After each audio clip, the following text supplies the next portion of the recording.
Alhamdulillahirabbil alamin wassalatu wassalamu ala nabiyyina Muhammadin wa ala alihi wa sahbihi ajma'in. Amma ba'd. Jamaah salat subuh Masjid Manarul Ilmi rahimani wa rahimakumullah.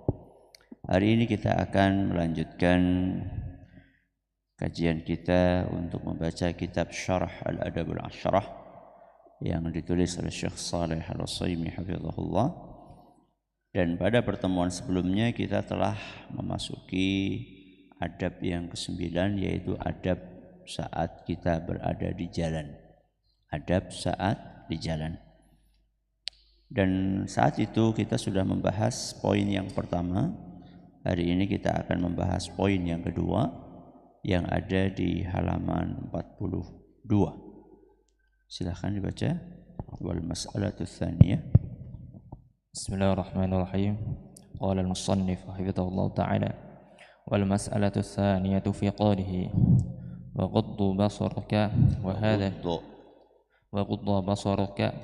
hadha syuru'un fi tafsil i'dha'i at-tariqi haqqahu faminhu ghuddu al-basari fihi wa huwa idna'uhu wa habsuhu wa 'adamu itlaqihi famin adabi at-tariqi an taghudda basaruka habisan lahu mudniyan lahu غير مرسل له يمنة ويسرة فإن هذا فعل مذموم فإن للناس حرمة وقد يبدر من أحدهم خلة لا يحب أن يطلع عليها أحد ويقبح بك أن تمد بصرك إليهم. Nah, wal mas'alatu tsaniyah, adab yang kedua ketika kita di jalan adalah faghudda basarak, tundukkan pandangan mata, alias jangan jelalatan ketika di jalan. Jangan tengok kanan, tengok kiri, lihat depan, semuanya dilihat. Kenapa ini dilarang? Kata beliau, fa inna linnasi hurmah, karena masing-masing orang itu punya privasi. Masing-masing orang punya apa? Privasi. Dan dia enggak suka kalau privasinya itu dilihat. Dia enggak suka kalau privasinya dilihat sama orang lain. Kita sendiri dikepoin, ya, diapain? Dikepoin sama orang. Kita enggak suka. Kita enggak nyaman. Maka begitu pula orang lain. Ya. Apalagi kalau seandainya orang itu berjalan dengan istrinya atau berjalan dengan anak perempuannya atau berjalan dengan kakak perempuannya, adik perempuannya. Yang seperti ini lebih memastikan, mengharuskan kita untuk menundukkan pandangan mata. Jadi jangan malah menjadikan itu sebagai kesempatan. Ya. Misal ada ustadz atau ada teman kita boncengan dengan entah istrinya, entah anak perempuannya. Maka ketika kita bertemu sama ustadznya kan, bukan sama istrinya. Sudah, kita hanya melihat ustadznya saja. Kita hanya melihat temannya saja. Jangan kemudian kita melihat ini, melihat itu. Karena pasti tidak nyaman. Ya. Suami yang punya harga diri, yang punya kehormatan, dia akan betul-betul menjaga keluarganya untuk tidak dilihat sembarangan oleh laki-laki lain. Maka cara yang terbaik untuk menghindari itu semua, merusak privasi orang lain, adalah kita menundukkan pandangan mata. Walaupun kadang-kadang itu enggak sengaja, apalagi sengaja. Sengaja aja adalah sebuah keburukan akhlak, apalagi kalau sengaja. Ya, ketidaksengajaan aja itu sudah enggak baik, apalagi kalau sengaja. Maka supaya kita tidak terjerumus kepada melihat sesuatu yang walaupun tidak sengaja, maka cara yang paling manjur adalah ghuddu basarak. Ya. Tundukkan pandangan mata. Entah itu ketika kita di pinggir jalan persis, kita lagi duduk di pinggir jalan, dan itu kalau nggak bisa kita tunaikan hak ghuddul basar, jangan duduk di pinggir jalan. Ya. Jadi duduk di pinggir jalan itu boleh dengan syarat. Salah satu syaratnya adalah ghuddul basar, tundukkan pandangan. Kalau kita nggak bisa ghuddul basar saat duduk di pinggir jalan, maka tidak boleh duduk di pinggir jalan. Ketika duduk di pinggir jalan, contoh, ketika kita berjalan sama aja. Suatu saat kita mungkin harus pergi ke sebuah tempat, entah itu ke pasar lah, entah itu ke mall, entah itu ke alun-alun, ya, untuk olahraga misalnya.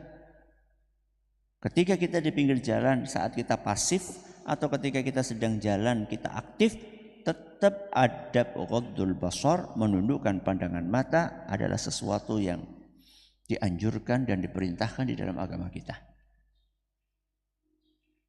Ini adalah adab yang disampaikan oleh beliau. Lanjut. زد على هذا أن من امتد بصره كان كمن يمد حبالا يجلب بها الشر إليه فإنه يطلع هنا على الشيء وهناك على الشيء ويكون في هذا أو ذاك شر ويسري إلى قلبه بنظره بخلاف من حبس نظره وأدناه وغضه ومشى في طريقه حابسا بصره. Zid ala hadha. Masih ada lagi dampak negatifnya ketika kita tidak menundukkan pandangan mata di jalan. Apa kata beliau? Anna man imtadda basarahu kana kaman yamuddu hibalan yajribu biha syarra ilaihi. Siapa yang ketika di jalan tidak menundukkan pandangan matanya, maka dia seakan-akan sedang menjaring sekian banyak keburukan untuk dirinya. Ana kasih contoh.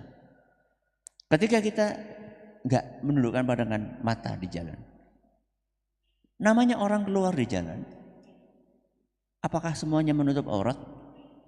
Enggak. Ada yang tidak menutup aurat. Apa yang terjadi ketika kita tidak menundukkan pandangan mata? Mata kita akan terkotori dengan aurat yang seharusnya tidak dilihat. Ada seorang wanita pakai pakaian yang membuka auratnya. Akhirnya hati kita menjadi kotor. Hafalan Al-Quran kita menjadi rusak. Kita jadi nggak fokus untuk belajar. Gara-gara apa? Gara-gara mata yang dibiarin. Satu, aurat yang terbuka di mana-mana. Dua, Allah yang memberikan nikmat kepada orang lain yang tidak kita miliki. Kalau seandainya kita di jalan, tengok melihat, wah motornya bagus, wah mobilnya lebih bagus, oh bajunya lebih bagus, oh rumahnya lebih bagus. Ini akan membuat kita menjadi susah mensyukuri nikmat yang telah Allah berikan kepada kita. Kenapa? Karena iri. Yang awalnya kita sudah bersyukur dengan kendaraan yang kita naiki, sudah bisa berjalan dengan baik, jarang macet. Tapi gara-gara kita ketika di jalan gak menundukkan pandangan mata, kita lihat, oh motor baru, motor bagus, motor mahal, oh mobil bagus. Akhirnya kita merasa, kok saya motornya cuma kayak gini aja ya. Akhirnya nikmat yang awalnya terasa berharga menjadi nikmat yang kita anggap remeh. Termasuk juga pasangan hidup. Ketika orang sudah bersyukur kepada Allah, alhamdulillah pasangan hidup saya, alhamdulillah lah. Ya, dengan segala kekurangannya tetap punya banyak kelebihan dibandingkan istri orang lain. Tapi begitu di jalan, kita enggak menundukkan pandangan mata. Kita ngelihat, oh istri orang lain lebih cantik, lebih tinggi, lebih kaya, lebih ini. Akhirnya kita jadi susah bersyukur. Dengan nikmat yang awalnya sudah kita syukuri, gara-gara kita melihat dan kita tidak menundukkan pandangan mata saat kita di jalan, akhirnya syukur kita terganggu, rusak. Ya. Ini baru beberapa contoh dari kerusakan yang ditimbulkan dari tidak menundukkan pandangan mata.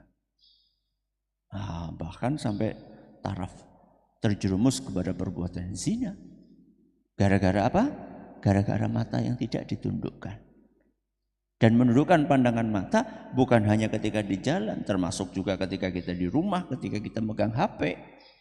Itu juga membutuhkan untuk menundukkan pandangan mata. Bukan cuma ketika di jalan. Di jalan menundukkan pandangan mata, di depan HP enggak menundukkan pandangan mata. Ya sama aja. Ya. Nah,